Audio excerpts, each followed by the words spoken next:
Assalamualaikum, welcome back to my Facebook page and YouTube channel.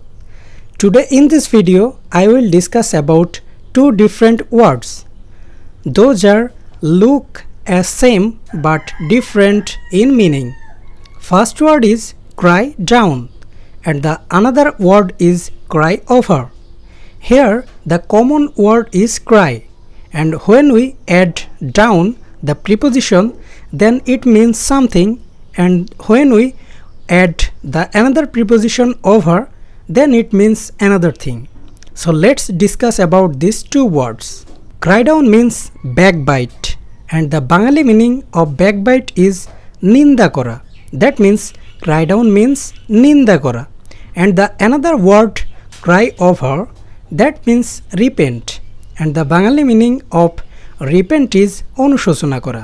Okay, so now we will learn how to use these two words in sentence. Firstly, cry down. We can use cry down in sentence like that: don't cry down without knowing anything. That means কোনো কিছু না জেনে নিন্দা করো না. And cry over. We can use cry over in sentence like that: don't cry over spilled milk. That means যা ঘটে গেছে তার জন্য অনুশোচনা করো না.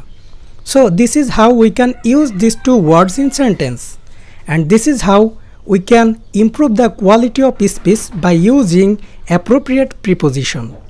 So no more today. Thanks for watching this video. I will see you in another brand new video. That's enough for today. Keep practicing. Okay, thank you.